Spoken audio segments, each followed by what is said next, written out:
What's up, everybody? Welcome into Tom Curran's Patriots Talk podcast, talking, as you might imagine, free agency. It's barely 24 hours old, but you know it's not really 24 hours old. It's been going hot and heavy since Monday, and the Patriots haven't done a hell of a lot. We're going to bring in Steve Palazzolo from Pro Football Focus to give kind of an overview of what's going on in free agency around the league and a Patriot-centric view with some of the players that they could target. And then, of course, Phil will be in. And Phil Perry and I will discuss the Patriots specifically, not just what they've done and haven't done, the outflow of players, but who could conceivably step up in 2022 and fill some of those holes that are gaping right now all over the depth chart. So before I bring in Steve, let's look for a moment at what the Patriots have seen go out the door. And some of it is, the ripples in the pond. Jakob Johnson, Brandon Bolden, both guys leaving for the Vegas Raiders. But then when you add small ripples to bigger waves, like Kyle Van Noy being released last week or Shaq Mason being traded, two of the better players in 2021 were guys who took significant snaps, like at the linebacker level last year. Dante Hightower, not re-signed. Jawan Bentley, not re-signed. That's okay. I get that. They weren't, over the moon, although I thought Bentley had a good season. Trent Brown is your right tackle. He's visiting Seattle. Ted Karras, significant contributions at left guard last year. James White's back, but he was hurt. But I still think that's a valuable re-sign. But obviously, J.C. Jackson, that's a fait accompli. We knew that was happening. But all those little ripples and some of the bigger waves, combined with Josh McDaniels being elsewhere, so much turnover in the coaching staff in general. I'm not saying Mick Lombardi and Bo Hardigree and Carmen Brasillo are the next coming of Landry, Shula, and Ditka. I don't know. Give me a third coach. But the upshot is the Patriots are in coaching staff transition to a large extent and have been. They are with a roster that, because of draft failures, and they are failures, is very low on depth and talent. Bill Belichick always says it's about the players, it's about the players, it's about the players. I couldn't do it without the players. And he's got players. We just don't have a resume for really very many of them that says that's a good player. That's a proven good player. Now, you could say, well, J.C. Jackson didn't have a resume saying he's a proven good player, or Malcolm Butler. Nope. But when we look at Anthony Jennings or Josh Uche or Ronnie Perkins or Cam McGrone at the linebacker level, or we look at the secondary, or look up front on the offensive line where Mac Jones has to be protected, and see that David Andrews and Isaiah Wynn are the only returning starters. Mike Onwenu, of course, a good player. He'll be back in the group. But Isaiah Wynn wasn't good last year. And then you look at the wide receiver group, and again, there are players there who I enjoy watching and are good contributors. Bourne and Myers obviously are good players, but around them, Hunter Henry, who's your pass catcher? Right now it's James White, maybe J.J. Taylor, Damian Harris, it's a good running back. So is Ramondre Stevenson. They're not in a position where you can say that it's the players. It's good players right now. And that's because of the draft failures. So we're going to kick it around with Steve Palazzolo and Phil Perry. We're going to bring in Steve first. All right, as advertised, after spending most of this week so far gazing at our Patriots navels, let's take a wider view of free agency with our buddy Steve Palazzolo. Steve, how's it going? Going great. Thanks for having me, as always. Of course. Who do you feel your top 200 free agents are flying off the shelves, especially anybody under 29 years old or so? The plus 30 guys are still hanging out there, but who do you feel has made the biggest splash so far? I think a lot of the consensus is probably going to say the Chargers. I mean, the Jets and the Jaguars tried. They spent a lot of money, but I think as far as filling specific needs and making their team better, I love what the Chargers have done. Started with re-signing Mike Williams, a wide receiver, but then after that, they knew the defense needed some work, so they went and made a huge trade for Khalil Mack. So they're starting to get aggressive there. Obviously, bring in Patriots favorite J.C. Jackson. So they've now got J.C. Jackson, Derwin James, and Asante Samuel Jr. in that secondary. So a whole bunch of playmakers for a zone-heavy defense. So, they could turn it over. And then a guy like Sebastian Joseph Day, an interior defensive lineman, former Ram, knows head coach Brandon Staley. They had some needs up front. So I think a big part of free agency isn't always making splashes. It's filling your team's needs. So you go into the draft, which you can just draft the best players. I think the Chargers have done that extremely well here. Obviously, Josh McDaniels, the AFC West has gotten fascinating. The addition of Russell Wilson, the move for Josh McDaniels out to Vegas, and the guys that he's not just added, but taken with him from New England. What's your appraisal of what the Raiders have been up to? They're in such a tough spot because with Russell Wilson coming into that division, you've got Mahomes, you have Justin Herbert, you have Russ now. I was thinking, I wonder if Dave Ziegler and Josh McDaniels might think, hey, we should be looking to 2023 or 24 and look into the future. But it looks like the Raiders are trying to compete, re-signing Max Crosby on the defensive line, bringing in old friend Chandler Jones on the D line. So they're trying to keep up. It's going to be difficult, but it's an intriguing spot for the Raiders. Derek Carr is a top half of the league quarterback. Is he the guy that's going to outlast those other QBs in the AFC West? I don't know. So I thought they could have been in this let's look to the future type of mode. I think they have to take maybe a hybrid approach, but not bad so far. At least, shoring up the defensive line with Crosby, getting that other pass rusher with Chandler Jones. The addition of Von Miller to the Bills, which obviously was already a very good team. How drastically does that change that team? It's a good team to begin with. It's had Jerry Hughes. Jerry Hughes is now a free agent. I'm not saying Von Miller and Jerry Hughes are the same guy, but is it a radical difference for this player? Which is weird, too, to think of him as being east of the Mississippi now, too. Yeah, it is. So it's funny because I love NFL free agency. It's awesome. It's fun. We know that the reality of the NFL is it's a quarterback-driven league, and there's so many factors here. So one player doesn't move the needle. But I think the totality of what the Bills have done, they've spent years putting a really good foundation in place from a roster standpoint. So then when you add a Von Miller on top of that, is he better than Jerry Hughes? Probably. He's getting a little bit older, but I think he's going to upgrade the pass rush. But I also think he's going to, improve their run defense too. If the Bills had a weakness, we know it's when New England went in there and ran all over them, or Indianapolis ran all over them. And you always think, hey, they need a big nose tackle or something. But Von Miller's always been one of the best edge setters in the entire NFL. So I think it helps them there as well. So I think it was a good splash move on top of a whole bunch of foundational solid moves for the Bills. No one player, no one non-quarterback moves the needle that much, but Vaughn is close, especially with what he does in the playoffs. Well, we saw him do in Denver and then last year with the Rams.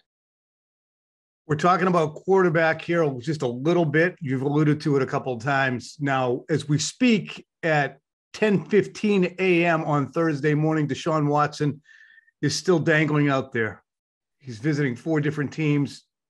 Will he change the balance of power drastically wherever he goes? I mean, he didn't play at all last year. He's got a litany of personal issues that he's addressing. And even though he was amassing tremendous stats in Houston, it was not a winning team. It's funny to see a top 5 quarterback, which I think most of us agreed he was in 2020 and 2019, not really win that many games. What's your evaluation of how good what's the best fit for Deshaun Watson and how good he can make the team he goes to become? Yeah, so obviously the off-field stuff still matters because there could be a looming suspension and there's still more to come there. So will he move the needle immediately? Maybe not. I mean, I don't know if he's going to face a half-season suspension. We have no idea there. Is he a top 5 caliber quarterback? I think absolutely. If you look at that 2020 season with the Texans, they only won 4 games. Mm-hmm. That was one of the biggest anomalies in NFL history, to have a quarterback play that well and to only win 4 games. Every time I say quarterback-driven league, I have people bring that up, right? Oh, what about the Texans and Deshaun Watson? That's how bad that roster was. If you look at 2019, I think Watson helped drag them into the playoffs, when they had that dud against Kansas City after they got up early. So, look, he's an excellent quarterback. I think he'll make an impact if he goes to a team with a good foundation like the New Orleans Saints. I think he'll have a much bigger impact there where there's a good system and program in place. I think a team like Carolina, it might take a couple of years if that's where he ends up. If it's Atlanta, their roster's in the middle of an overhaul, it might take a couple of years there. If it's Cleveland, I like what they have in place there. I think they've done a really good job building the offensive line and receiver talent, and they've got a starting point, at least on the defensive side. So I think it depends on where Watson lands. I don't think it's immediately making a team a Super Bowl contender based off the teams that he's looking at right now. But it certainly puts them in better position for the future, especially if this year, I don't know if this year is going to be a loss, if there's going to be a massive suspension or whatever. So it feels to me like it's going to move the needle more, I think, for next season. So say, for instance, it does become Cleveland and Baker Mayfield is, garnish on the side of the plate. Which teams should be interested in Baker Mayfield? I think the desperate teams. I mean, the Colts are definitely in desperation mode right now. If you don't have a quarterback and your options are Jameis Winston, Marcus Mariota on the free agent market, whichever draft prospect you might like, you're in desperation mode. And then throw in the fact that the Colts don't have a first round pick, so they're not going to have their choice of this group of 5 or 6, top quarterbacks in the draft. The Seahawks are probably in that boat as well.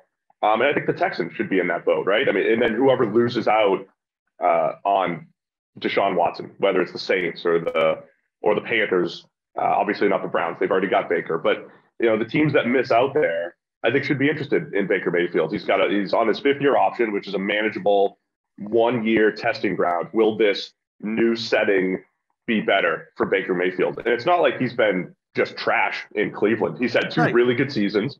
They happen to come in his rookie season and his 3rd year. He's had 2 subpar seasons in his 2nd and 4th year. He's one of the most difficult evaluations because when they made the situation better for him, he didn't get better. When he lost his number 1 receiver, he got better overall, and then he got hurt. I mean, there's so much that doesn't make sense that I think all the teams that need a quarterback, here's the deal. Baker Mayfield, if he's on the open market compared to Marcus Mariota, Jameis Winston, all the draftable prospects, Baker's the best option. He's the best quarterback, both with what he has done in the past and what he could do. So I think a lot of teams should be interested. It's interesting. I was talking to Phil Perry about this yesterday, and obviously we've seen a ton of outflow from the Patriots, not just in free agency, also guys that they've released and traded. Kyle Van Noy, Shaq Mason. Mason was the highest rated Patriot on the PFF rankings last year. He was around 36 overall in the league. But before we get into the Patriots too much, imagine had they not gotten Mac Jones at 15 last year. Yeah, I know. And they were still kicking around for a quarterback, and in the Baker Mayfield, chasing Mitch Trubisky, trying to fit a round peg in a square hole with Marcus Mariota. I mean, things are kind of bleak this week, just looking at the fact the Patriots have seen so much outflow and they're not bringing anyone in. But my God, imagine what it would have been if somebody ahead of them, like Denver or Carolina, decided to take Mac Jones. Yeah, I mean, there's always a little luck factor in there too, right? They didn't go get Mac Jones. He fell to 15, and part of that is playing the board and knowing what people are going to do. And the other part is, a little bit of luck. So, I mean, look, it's such an odd spot for them too, right? Coming off of last year, I know you've written about it, right? They went nuts last year. They're not going to do it this year. How much of that is because of last year? All of their top cap hits this year are pretty much guys they signed last offseason. And I remember thinking last offseason saying, for 2021, all these guys are going to help the team, right? They're all going to get better. Right. But in 22, you're going to look at Matthew Judon and Hunter Henry and Jonnu Smith, Nelson Aguilar, Devon Gottschalk. You're going to look at their cap number and then look at the open market and say, based off the guys that they would be competing with that we could also sign, is that where I want to spend $10 to $17 million on each player? And I think they're in that boat, right? Like, are those the guys you really want all of your cap space locked up in? And I think it's less attractive now than maybe it was last year. And obviously you have less flexibility if you lose a Van Noy, if you lose a Shaq Mason, because there are residual effects. So, it's an interesting spot for the Patriots because they went nuts last year, and I don't know if the long-term payout is actually there with all those signings. Yeah, I wrote about Jonnu Smith yesterday. He had, I think it was 48 targets, 27 catches, 458 yards. He had about 25 targets in the last 14 games. Just literally not a contributor. Ryan Izzo level contributions from a guy that you're spending. But he's a $10 million player. He's a good player that they could build, part of the offense around, right? They give him the end around every now and again or whatever it is. But it did seem like they had a plan. When you spend that much money on Hunter Henry and Jonnu Smith, it seemed like they had a plan to build around them. It didn't really come to fruition either because, he wasn't as good as they thought or whatever it is. But it looks like, $13 million cap hit, almost 14 this year. is a tough pill to swallow for a guy that, had that type of production, like you said. It's interesting the way they structured it too. And I don't know if it was because of all the guys that were signing and they structured it this way, or if they figured he'd have to assimilate a little bit. He had a $1 million base and a $5 million cap hit. So it was easy last year. This year, it's a $9 million fully guaranteed base, and whatever the cap hit is, 15, I think he said, or close to it. Oh, it's 7 figures, 8 figures. So last year, maybe you could shrug and say, as McDaniels did, foundational year, tough place to figure it out. It takes a minute. This year, they can't do that. Right. Yeah. They have to get $9 million worth of contribution. It was I don't want to say it was un-Patriots-like, because like spending that much money was un-Patriots-like. They'd never done that before. But I thought it was easy to explain, right? It was like, hey, we're finishing up the Tom Brady era. We're moving on. They knew they were going to have either Cam Newton basically for backup QB money, or a rookie quarterback. And we're seeing what the Chargers are doing. We're seeing what the Bengals are doing. When you have a rookie quarterback, you can spend a lot of money elsewhere. You can overpay. So it seemed like that was the strategy, right? We can overpay for players for the first time in our history because we don't have Tom Brady on his veteran contract. And it seemed like that was the play. But then it's, okay, are those the right players? And did they front load it so much? Did they make it so palatable for 2021? And they maximized their roster last year, right? I mean, they went to the playoffs. They probably maxed out what they could do last year. But it's a tough pill to swallow when you look at 2022 and say, okay, how do you build on that? And they certainly haven't done that to this point. And it's so fascinating to compare them in a way to the Chargers. And I'm sure that there's plenty of people who are listening to this right now. Yo, you want to compare us to the Chargers? We did 9 Super Bowls, guys. Okay, we went to 9, won 6 of them. You're right. You are all right. But when we look at where the teams are now, and we look at Keenan Allen and Justin Herbert, and Nick Bosa and Derwin James and Austin Eckler, whatever other homegrown Charger there is, who would be a top 75 player on PFF rankings. And then we in turn look at the Patriots and their homegrown players. Shaq Mason would have been the highest homegrown player. Other than that, I mean, McCourty's probably still banging around the top 100. God bless him. I think he's still a good player, but good for McCourty. He's who else?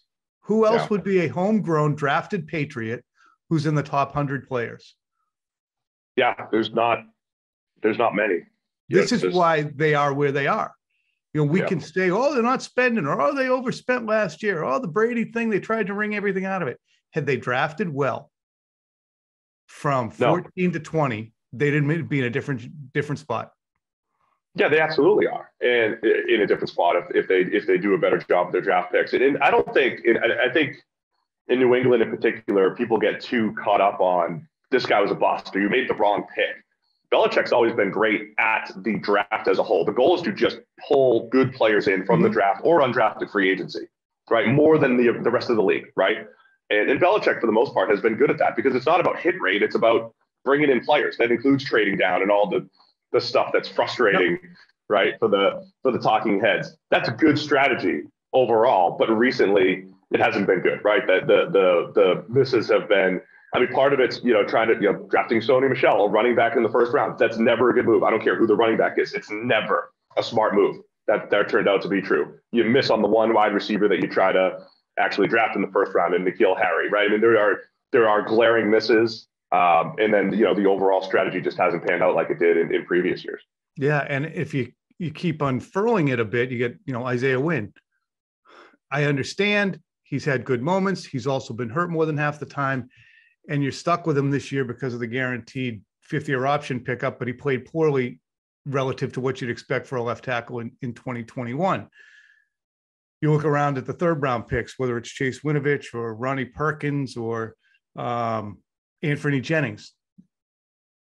The latter two are not contributing. Chase Winovich just went out. 2nd-round picks like Jonnu Williams. I mean, it's a litany of guys who the Patriots have brought in beyond the first rounders that people lament. Now it's all of these linebackers on the defensive side who are still on the team. But what will Ronnie Perkins and Anthony Jennings and Cam McGrone taken in the 5th round, Josh Uche taken in the 2nd round, what are those players going to do this year? Because it's really nut cutting time for them. Yeah, and here's the thing too, right? I mean, so the Texans are doing this too. The Texans are building their team like they have Tom Brady, and they're the Patriots. They're just grabbing a bunch of middle class type of free agents for 1 and 2 year deals. That works if you have a Tom Brady, right? And this isn't nothing against Mac Jones. He's a very good quarterback, and he's on a rookie contract. But the way you build around the rookie contract quarterback is with upper level type of talent. That's why the rookie contract is so wonderful. That's why Brady was such a friggin' resource. Exactly. Well, in Brady's contract stuff, he allowed for like an extra middle class type of player basically per year, right? I mean, it wasn't like he was bringing in superstars with them because of his contract. But a rookie contract, you can do that at least for the next 3 years. Building the team like you have Tom Brady, who can drag Cordero Patterson and Philip Dorsett as his outside receivers to a Super Bowl. I don't see Mac Jones doing that, right? So you can't build the team the same way that you did with Tom Brady because he's the best quarterback of all time, and he's always going to elevate what you have. And then the other part of it is the years where the Patriots didn't have a chance to win the Super Bowl is when they were so bad on the perimeter. 2013, where they lost all their playmakers. 2006, when it was Rashae Caldwell and Jabbar Gaffney on the outside. I mean, you can learn from those years and say never again, because they've always had a good offensive line. They've always had a good run game and a good, offensive system.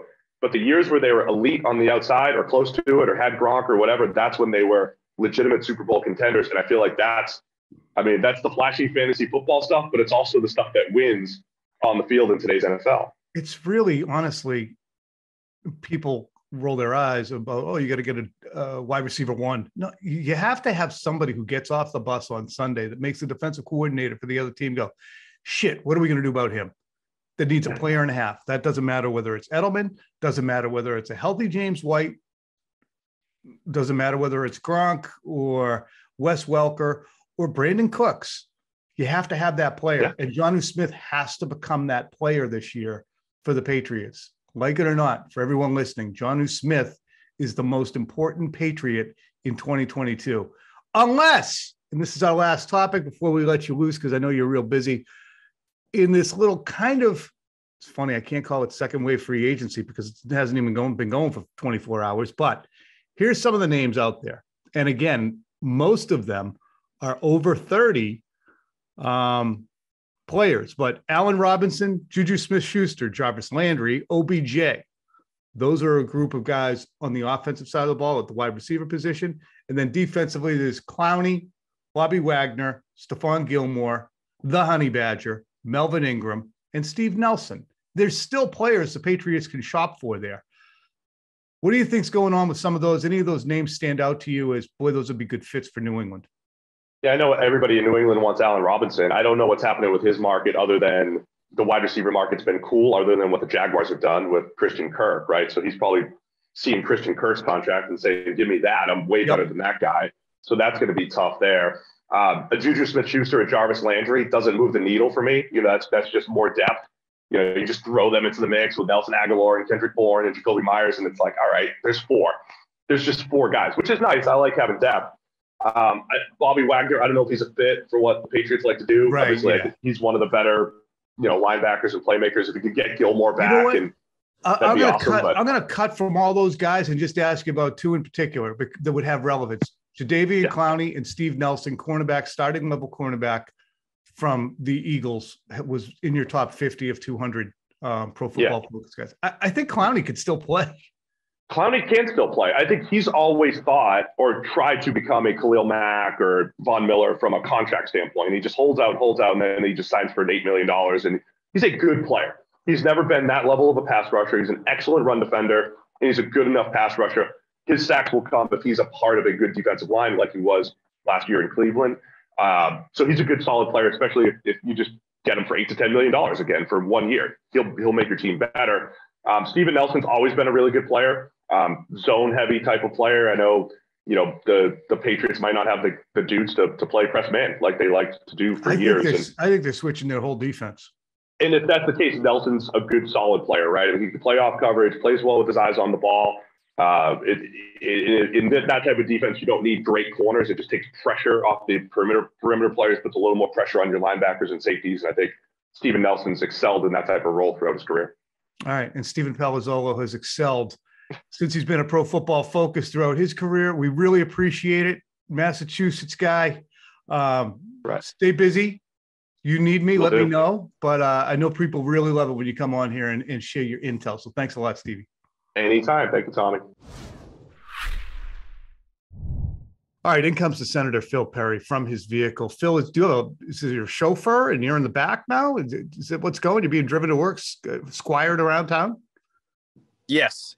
I'm like Phillip Rivers when he would commute from San Diego to LA and he would just sit in the back of the car and watch film. That's what I'm doing right now. No, this is the mobile office right now. The rest of the house is in complete disarray, so this is the safest place to pod. Yeah, because word on the street is there's new carpet going in.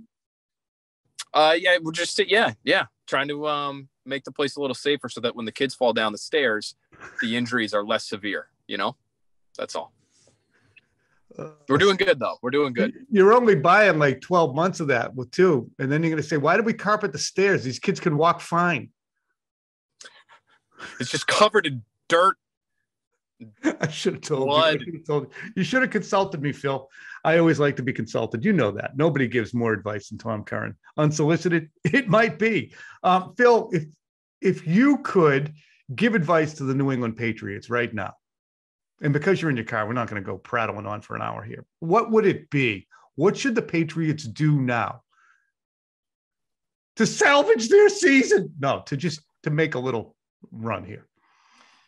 Yeah, I mean, I would emphasize that, people that I have spoken to have emphasized to me it's still relatively early and there is still talent out there, but they clearly need talent.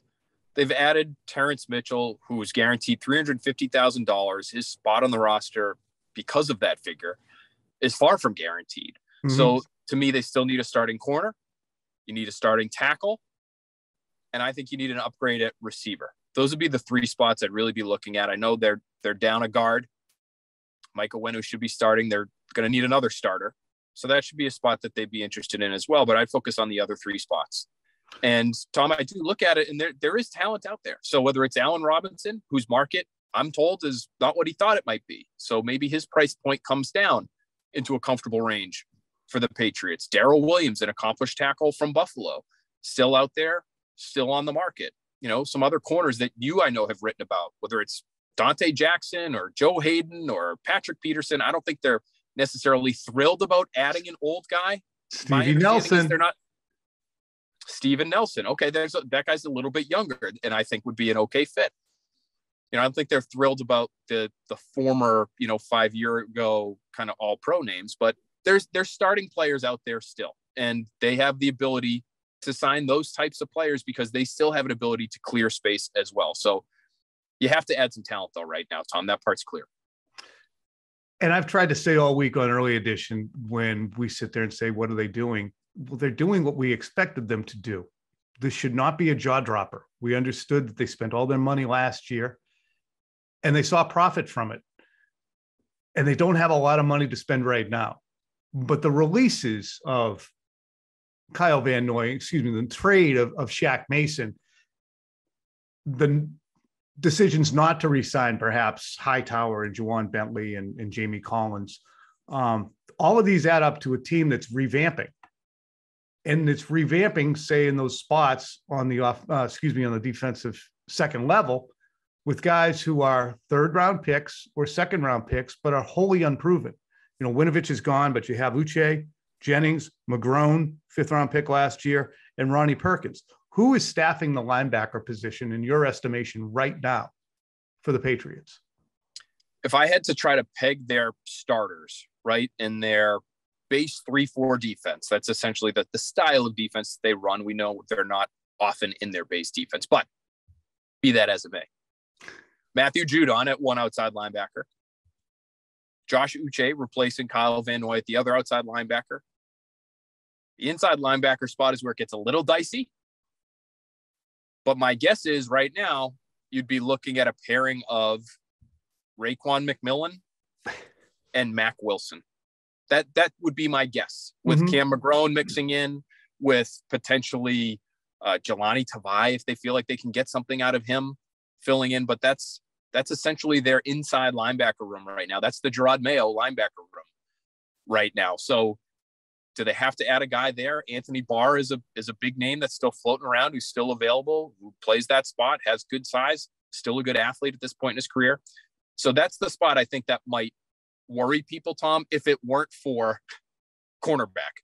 I think everybody's going to be focused on corner. Who are these guys playing corner? Like, they'll get by with some inside linebackers that, I like the Mac Wilson deal. Like, I think he can play. I think Raekwon McMillan, if he's healthy, can play. There's question marks there, but they have some capable guys. Corner, I'm not even sure you can really say that right now. It's interesting because when we have these conversations about linebacker or secondary or offensive line or wide receiver, I think there's a presumption that maybe not a presumption. Put it this way. Whatever we see Bill Belichick sees, it's not like we would say to him, what are you going to do with linebacker? Oh my God, I didn't even think of that. He knows, he sees it. I wonder what he's seeing right now, though. What is he looking at on his team and seeing that we're not? Well, I think at linebacker, he's seeing a position that is being devalued across the league, especially off the ball linebacker. And so when you're playing 60+% of your snaps in nickel, and when you factor in dime defense as well, you're talking about 3/4 of your snaps, maybe even more than that, where you might, Tom, only have one true off the line linebacker on the field. Mm-hmm. You have your pass rushers out there. So Uche will be out there. Judon will be out there. But next to whoever your one linebacker is probably going to be Kyle Duggar or Adrian Phillips or both of those guys. So, and both of those are good players. Right. They are good players. And so if Bill Belichick's looking at it and saying, listen, 75% of our snaps, we're only going to have one guy out there anyway. And if we're throwing McGrone and McMillan and Wilson and maybe a draft pick at the wall, one of those guys will stick. And we really only need one or two to be truly impactful for us this year. And it's a spot where we're trying to get cheaper because you can afford to get cheaper at linebacker. It's not one of the more expensive positions. It's not like trying to get by a tackle with a cheap guy or trying to get by a corner with a cheap guy. Linebacker is a spot where you should be able to do that. So maybe that's how he's looking at it. Here's what's interesting too. We look at Chase Winovich going out, and he obviously had value. Otherwise, he wouldn't have been a trade target. Teams would have waited for him to just be released. He was some semi-productive player. People lament that he never turned into anything as a third-round pick. Well, what about Ronnie Perkins? What about Anthony Jennings, who showed up not in peak condition, according to Mike Reese, and landed on, the IR last year? Didn't even play. Both of those guys are third-round picks. Again, it's the mosaic that Bill likes to talk about, how all these things fit together in the draft picks. So it's a little disconcerting. I'm gonna cut you loose. You need to get it back in there and check on the rug. But we talked about this briefly yesterday. Thank God they got Mac Jones, huh? At 15. Imagine if they hadn't. Where would they be? Would they be in on Deshaun Watson? I don't think so. I mean, would they already have Mitch Trubisky in place? They might be going back after Jimmy Garoppolo. They might have done that last offseason, honestly. Baker Mayfield. Not sure Baker Mayfield's there going to be their kind of guy either. Yeah, no, I mean, it's such an important thing to remember is how, I don't want to say fortunate, because they did make the decision to make the pick for Mac Jones, but the fact that he's as advanced mentally as he is, Tom, should help them be able to withstand some of these moves or non-moves as fans are looking at them better than others. I mean, if it had been Trey Lance, and Trey Lance can't beat Cam Newton last year for the job, and Trey Lance might not be ready this year, and even if he is, now he's dealing with maybe 3 pieces off of his offensive line and a weapons contingent that isn't wowing anybody, that would be a tough way to live. Mm-hmm. So, yes, fortunate to have the quarterback that they do. And if it was Baker Mayfield or someone else that they were trolling for right now, they couldn't afford him either. Honestly, when you think about it, they have the rookie contract quarterback. It's a process. I've said it before, 2023 and 2024 will be the years where you probably should flourish So, but we will stock the process. This is part of the reason. This is part of the reason why last season, my opinion, while they were on their win streak, and even after they lost a couple games following that win streak, found money. You got to try to make the most of this year, because next year's team, there's going to be a lot of change, and there's no guarantee that they're better. That felt like almost a mini window that they had last year, and so maybe the window doesn't officially open back up until next year. But again, we'll see. Give them time. If they get Allen Robinson, Tom, the whole conversation changes. I'll just say that.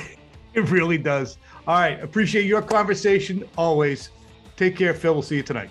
All right. Talk to you soon.